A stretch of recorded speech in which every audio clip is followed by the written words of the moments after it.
Good morning and welcome to worship. Good to see you here again this morning. And I want to thank you for those who have already given and those who are going to give yet to the World Mission Offering. This is a very important part of our mission program and outreach to our missionaries around the world. So thank you for that. Also want to hope that you're having as good a time with the book of Acts as Zach and I are, because this has been a stimulating, exciting time to look at the marvelous stories that Luke records for us and allow us to share in insights into how the church is working today in comparison to how it started.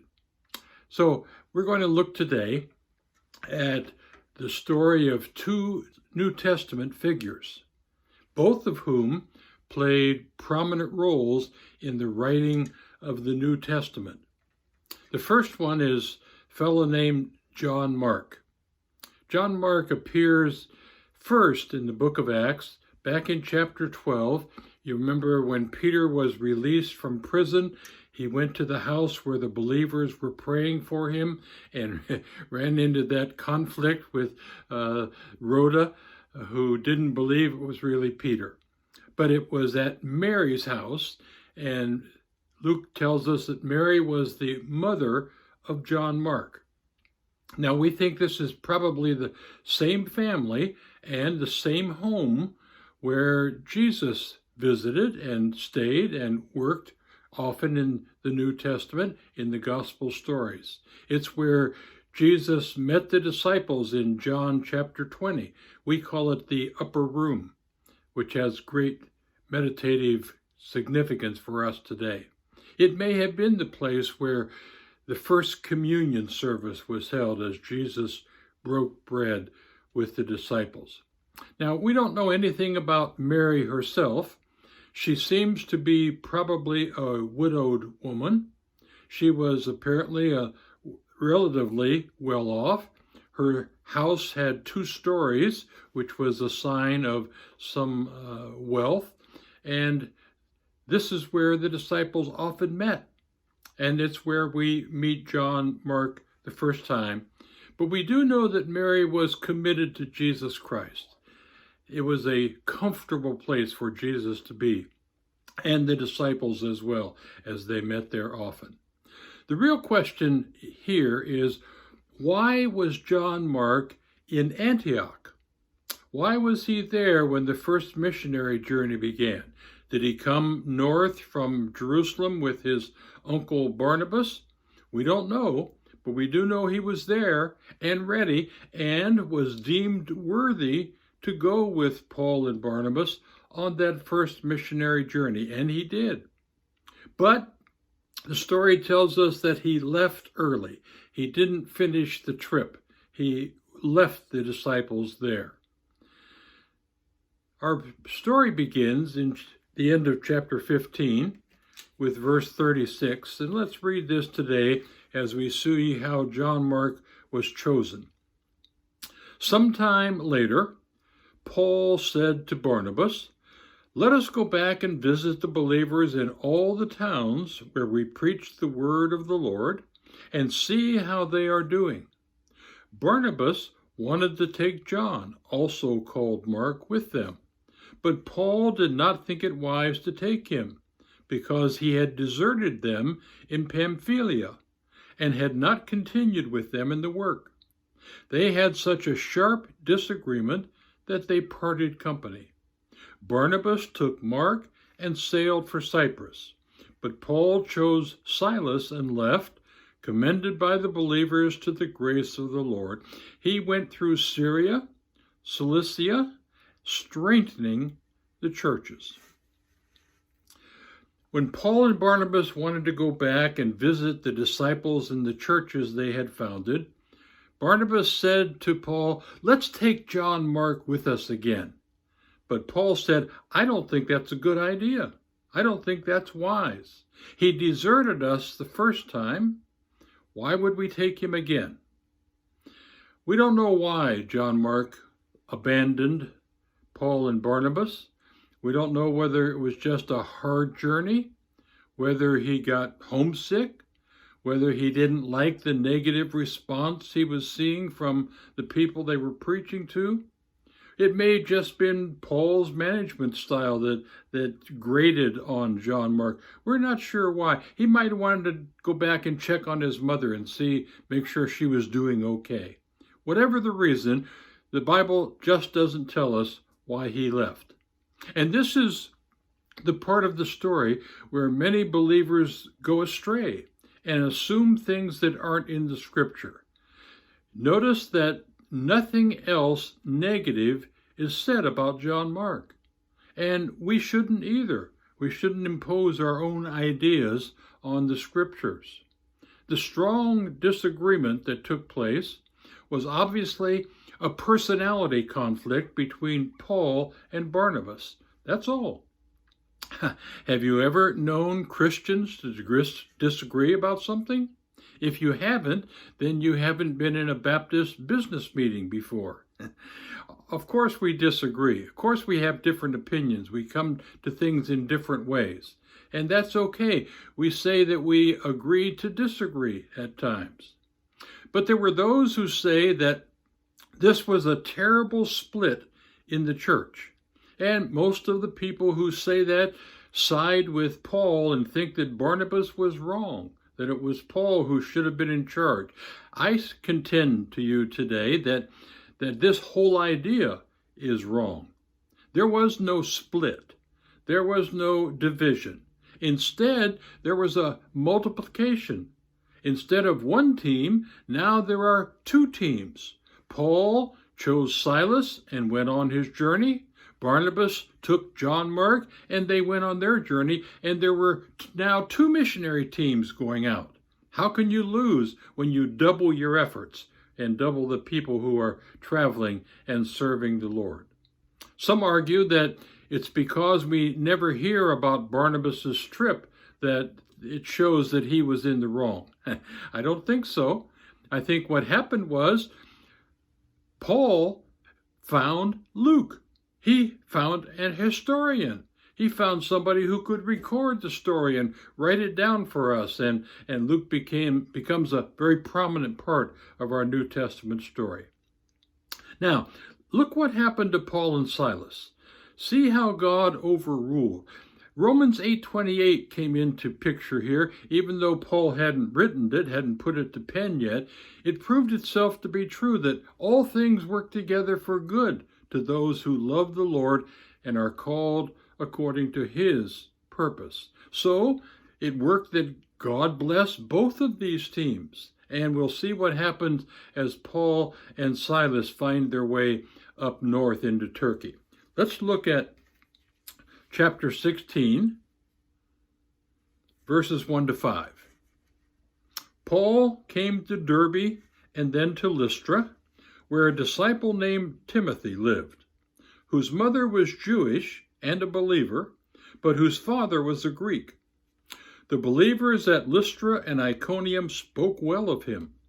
Paul wanted to take him along on the journey, so he circumcised him because of the Jews who lived in that area, for they all knew that his father was a Greek. And as they traveled from town to town, they delivered the decisions reached by the apostles and the elders in Jerusalem for the people to obey.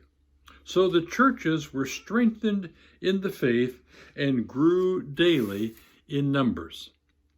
Notice that within 5 verses of the split, if you will, between Paul and Barnabas, Luke records for us the calling of Timothy.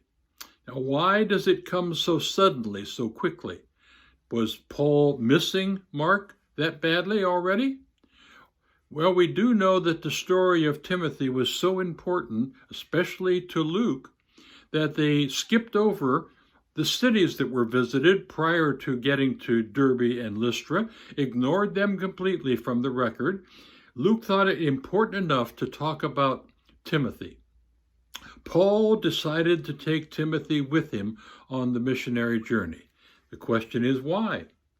Did he need somebody else to take John Mark's place? Was he missing Mark already? Was he possibly saying, I made a mistake. I should have brought Mark with us on this trip? Some say that you're assuming too much, preacher, and that may be true. But if you'll advance a few years, when we see Paul in Rome and writing his letters now, especially one to Timothy, he says to Timothy, be sure and send John Mark. He is valuable. He is a big help to me in the ministry. So Paul changed his mind about Mark. He went back on what he had said earlier. It may be that in the meantime, Mark somehow had proved himself to Paul and the others. We don't know, but we do know that Paul was willing to change his mind and admit his earlier mistake. In the meantime, Paul or John Mark may already have written or was in the process of writing the gospel that bears his name. Now, how did that happen? Since he was not one of the original disciples, one of the 12, and he wasn't an eyewitness, most people believe that the source of Mark's gospel information came from Peter, that the two of them collaborated in many ways in ministry and in sharing the story, and that Peter had Mark record his story for him there. When we look at the Gospel of Mark, it sounds like Peter. It sounds like it's moving, like there's action. The key word for the book of Mark is a Greek word called euthus, which means immediately. In the Old King James, it was often used, translated straightway. So when we look at this gospel, we hear Peter talking. We think that Mark ministered with Peter in Rome. They spent time together, and they helped each other in the writing of this gospel story. We know that the Gospel of Mark was addressed to the Romans. Romans were people who were interested in action, not teachings, not ideas, but in what people did. If you look at the Gospel of Mark, especially chapter 1, you'll notice that 10 or 11 times the writer changes scenes. He moves from one point to another so rapidly, you almost get whiplash reading that story. Read the story again in Mark chapter 1 and see how that goes. It's full of action. Now, there's one point I especially like in Mark's gospel. It's in chapter 14, verse 51, where Jesus is in the Garden of Gethsemane with his disciples, and he's about to be arrested. And the story says that there was a young man hiding in the bushes, and a soldier spied him and reached out to grab him, but only got a hold of his coat, his covering. And the boy ran away naked. Now, why is that story in here? Let me suggest to you what might have happened. The disciples were in the upper room. They'd had communion together. They were going down now, leaving the house, Mary's house, heading for the Garden of Gethsemane, and young John Mark, the son, sleeping downstairs in one of the bedrooms, heard the commotion, heard them leaving, and became excited about where they were going. It was all so mysterious. So he grabbed a blanket, a throw, off the bed, wrapped it around him, snuck out the window, and followed them down through the streets of Jerusalem, crossed the valley, over into the Garden of Gethsemane. There he was watching what was going on when he was spotted by a Roman soldier. Now, why is this story here? It may well be that Mark was trying to ID himself in the story, in the gospel. Remember that many artists, when they're painting scenes with many people in it, often paint themselves into the picture as well. Self-ID. That's what Mark may have done with the gospel story, putting himself in the story. He is the only one who knew this story. He's the only one who records it. So it may have been he's identifying himself as the young man who was in the garden that night with Jesus. Now, What's the point of all of this? It's simply that God gives us second chances. He's given me second chances when I've botched things. He may have given you many second chances. Others may be waiting for another opportunity to serve God, to make things up, to make it right for what they've done or mistakes that they've made. You see, whatever the reason, John Mark left Paul and Barnabas on that first missionary journey. It doesn't matter. God gave him a second chance. And Mark proved himself to Paul and to Barnabas and to us and to all of the readers of the New Testament who've read the Gospel of Mark and its marvelous stories. He also inadvertently opened the door for Timothy. Timothy would not have become the prominent person he was, likely, if Mark had been there and had been in his rightful place on the missionary team. So he becomes one of the key leaders in the early church. Notice that it's Paul who brings the two of them together in his writing. As he's writing to Timothy in 2 Timothy chapter 4, he talks about John Mark. He says, bring Mark, send him to me, because he's important to me in the ministry. He had proved himself to Paul, and Paul was willing to say, I probably made a mistake by chasing John Mark away, but now he's important. He's proved himself to God and to me and to the whole church. How about you? Have you disappointed God? Have you failed him at times? Have you ever hoped and prayed and asked for a second or third opportunity to make things up to God, to serve him better, to get another chance of honoring him? You see, God is the God of forgiveness and second chances. If you need a second chance today, ask God for it.